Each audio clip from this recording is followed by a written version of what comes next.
नवरात्र के पावन महीना बा ए भैया। माई अपना सेवकवा के घरे आवेला तैयार बाड़ी। ओ खुशी में एको भक्त अपन का भाव प्रकट करता, आई सुनल जाओ।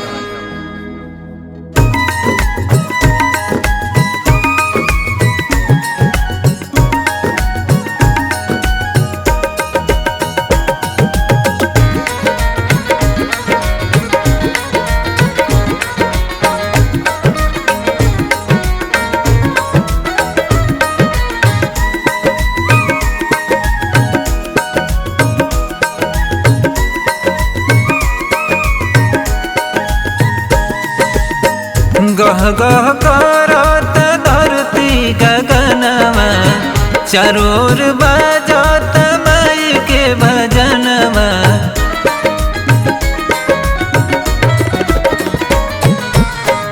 गह गह करत धरती गगनवा, चारों ओर बजत माई के भजनवा।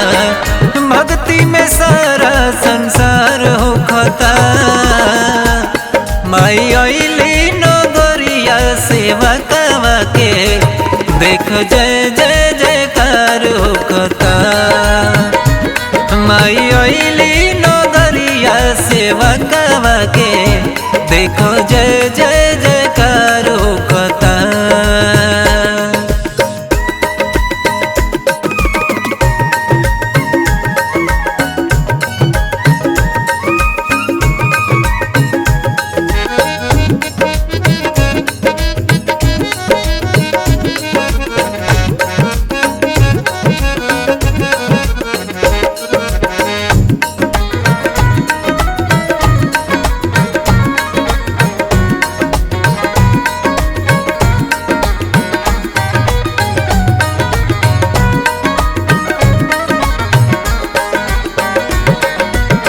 धैले बानी कलसा, लगवले बानी लालसा, बटे मन बड़ी हर्षित हो। मटिए की मूर्ति से लागे हंस दी है, बड़े निक लागे तस्वीर हो।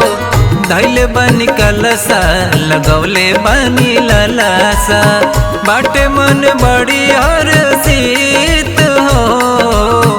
माटी के मूर्ति से लागे हंस दी है, बड़ी निक लागे तस्वीर हो।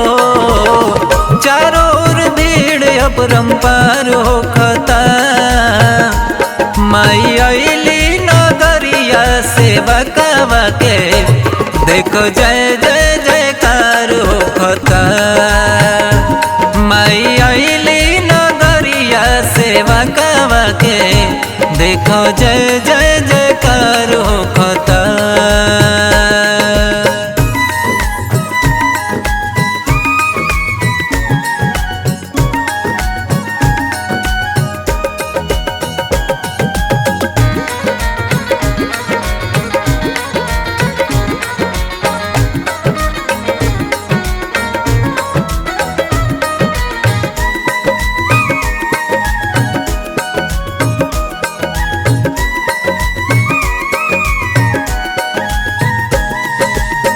चांद सूरज देख रूप शर्माले, आवेली बदर जब चीर हो।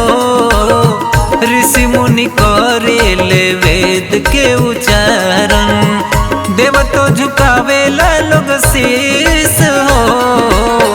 चांद सूरज देखी रूप शर्माले, आवेली बदर जब चीर हो। ऋषि मुनि करेले वेद के उच्चारण, देव तो झुकावेला लोग शीस हो। राहुल राजेश भी गुणगान गावता, माई आइली नगरिया सेवकवा के, देखो जय जय जयकार होखता। माई आइली नगरिया सेवकवा के, देखो जय जय जयकार होखता। माई आइली नगरिया सेवकवा के, देखो जय जय जयकार हो कथा।